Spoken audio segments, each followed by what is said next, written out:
Welcome back to express. तो नाज़रीन, आज का दिन दुनिया भर के नौजवानों के नाम है कि आज दुनिया भर में इंटरनेशनल यूथ डे मनाया जा रहा है। नौजवान किसी भी मुल्क का असल सरमाया और मुस्तकबिल की ज़मानत हैं। उनकी तालीम, तरबियत, सेहत, रोज़गार और खेलों के मौक़े वो सतून है जिन पर एक मजबूत कौम खड़ी होती है। पाकिस्तान में भी लाखों नौजवान अपनी सलाहियतों के ज़रिए मुल्क का नाम रोशन कर रहे हैं, चाहे वो खेल का मैदान हो, तालीम, इनोवेशन या लेबर मार्केट। और खुशकिस्मती से पाकिस्तान की कुल आबादी का 60% से ज़्यादा अफराद की उम्र जो है वो 30 साल से कम है। ये आबादी मुल्क के लिए एक मौका और चैलेंज दोनों है, क्योंकि नौजवानों में मुल्क की मौशी गाड़ी चलाने की ज़बरदस्त सलाहियत मौजूद है। लेकिन सवाल ये है कि हुकूमत नौजवानों के लिए क्या इकदाम कर रही है, उनके टैलेंट को आलमी मयार तक कैसे पहुंचाया जा रहा है। नौजवानों के लिए हुकूमती मनसूबों, मौक़ों और विजन पर बात करने के लिए हमारे साथ मौजूद हैं पंजाब हुकूमत के नौजवान वज़ीर, जो न सिर्फ खेल के फ़रोग़ बल्कि नौजवानों के रोज़गार, तरबियत, बेहतर मुस्तकबिल के लिए सरगर्म हैं। जी हाँ नाज़रीन, हम बात कर रहे हैं सूबाई वज़ीर खेल, ह्यूमन रिसोर्स एंड लेबर जनाब फैसल अयूब खोखरी, जो इस वक्त हमारे साथ मौजूद हैं। फैसल साहब, बहुत बहुत शुक्रिया हमें ज्वाइन करने के लिए। कैसे हैं आप? वालेकुम जी, बहुत शुक्रिया अली भाई, है ना। Thank you so much for letting me join today. Thank you so much, I am good. Glad to have you on our show. सबसे पहले तो ये बताइएगा कि आप क्यों समझते हैं कि हमें बहुत ज़रूरी है कि हमें यूथ का एक ख़ास दिन जो है वो मनाना चाहिए, उसके मकासद क्या हो सकते हैं?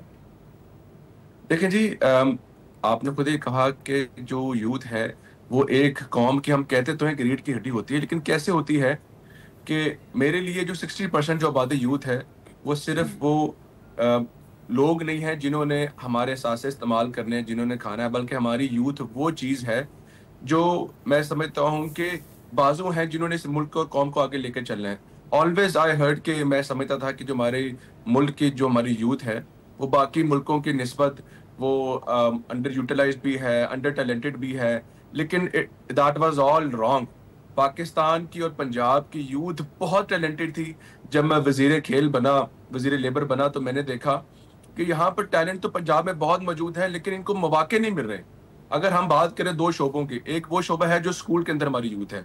अब स्कूल के अंदर हमारी यूथ है, लेकिन स्कूल के अंदर हमारे जो स्पोर्ट्स के अंदर अगर कोई यूथ अच्छे खेलते भी है, उनको मौका पहले तो दिया भी नहीं जाता था। अगर दिया भी जाता था तो उनको ख्याल नहीं रखा जाता था। तो वो कैसे, अगर किसी बच्चे ने अच्छा परफॉर्म किया है तो उसके बाद एक टूर्नामेंट होता था, उसको वो शील्ड मिलती थी, तो वो घर हो जाता था, वो टैलेंट उसका जाया हो जाता था। हुकूमत पंजाब ने ये किया कि last year chief minister gave us 2 billion rupees for the stipends, कि जो बच्चा अच्छा परफॉर्म करे किसी भी फील्ड में, आप उसको महाना स्टाइपेंड्स दें। हम हमेशा मीडिया में देखते थे कि हमारे जो यूथ है, हम उसको ना केटर नहीं करते, संभालते नहीं, असासा नहीं बनाते। तो हमने क्या किया, कैटेगरीज बना दी, गोल्ड, सिल्वर और ब्रॉन्ज, 70,000, 50,000, 30,000 के। यार जो भी अच्छा बच्चा परफॉर्म करे वो हुकूमत पंजाब का असासा हो जाएगा।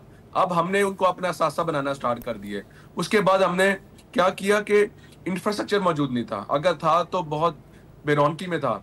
तो हमने पूरे पंजाब के अंदर तकरीबन 100 मल्टीपर्पज स्पोर्ट्स कॉम्प्लेक्सेस पूरे पंजाब में बनाए, क्योंकि यूथ के लिए सबसे पहले इंफ्रास्ट्रक्चर मौजूद होना चाहिए जिसके अंदर वो परफॉर्म करे।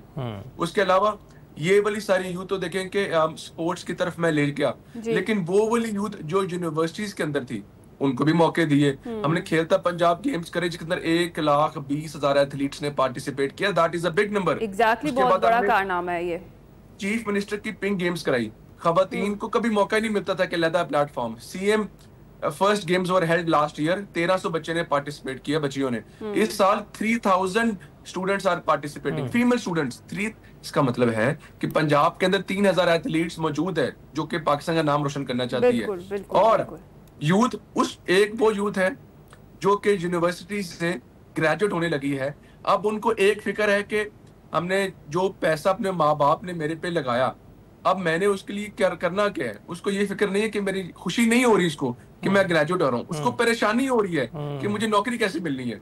तो इसके लिए मिनिस्ट्री ऑफ यूथ अफेयर्स ने एक कदम उठाया लास्ट ईयर कि हमने 5000 स्टूडेंट्स को फ्रेशली ग्रेजुएट्स, जो हमारे फ्रेशली ग्रेजुएट्स उनको उठाया, और हमने कहा कि ये यूथ इंटर्नशिप प्रोग्राम है जिसके तहत 25,000 रुपए महाना हुकूमत पंजाब देगी ये कहीं पे भी जाके इंटर्नशिप करें, ये प्राइवेट अदारों में है। करें या गवर्नमेंट अदारों में बिल्कुल करें। ठीक है। अच्छा आप फैसल साहब, देखेंगे जिस तरह से आपने बताया वाकई ज़बरदस्त किस्म के इकदामात है पंजाब हुकूमत के, जिस तरह से ख़ास तौर पर खेलों के मैदान में भी हम देख रहे हैं, तो क्या जिस तरह से दुनिया जो है वो जिद्दत की तरफ जा रही है, तो हुकूमत पंजाब भी नौजवानों को कुछ स्किल्स या फिर ख़ास तौर पर AI जैसे जो जदीद टेक्नोलॉजीज़ हैं उसमें महारत दिलवाने के लिए कुछ इकदामात कर रही है, और जो विजन है अगले 5 साल का पंजाब हुकूमत का, वो क्या है? देखें, उसके बारे में आपने बहुत अच्छी एक चीज कही कि हमारी जो एजुकेशन मिनिस्ट्री है उसके अंदर चीफ मिनिस्टर ने यूथ स्कॉलरशिप प्रोग्राम स्टार्ट किए। आप देखें कि जो बच्चे हमारे कॉलेजेस और यूनिवर्सिटीज की फीस नहीं पे कर पाते थे उनके लिए स्कॉलरशिप्स दी, तो दैट्स अ बिग इनिशिएटिव।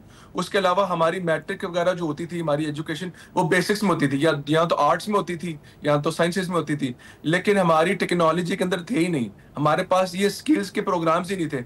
हमने ये स्किल्स के ये सारे प्रोग्राम्स डाले। अब हमारे जो बच्चे हैं, हमारी जो यूथ है, वो AI के अंदर महारत हासिल कर रही है और $100s पर मंथ हासिल कर रही है। हम ग्लोबली IT की तरफ जा रहे हैं। अब देखें कि ये वो स्किल सेट्स हैं कि जो हम बैरूने मुल्क का पैसा अपने मुल्क में लेके आ रहे हैं, and this is happening right now. हमारे जो कोर्सेज हैं हमने उनको इन्हांस किया, हमने टेक्नोलॉजी ऐड कर दी, मैट्रिक इन टेक्नोलॉजी ऐड कर दी, हमने इस तरह के प्रोग्राम्स ऐड किए। तो जब हमने उनको ये महारतें दी, ये स्किल्स दिए, तो फिर हमारी यूथ अल्हम्दुलिल्लाह बहुत अच्छा परफॉर्म कर रही है। हमने लाइब्रेरीज का आगाज कर दिया, तो ये भी बहुत बड़ा हमारा स्टेप था। तो अल्हम्दुलिल्लाह we are competing with international youth right now.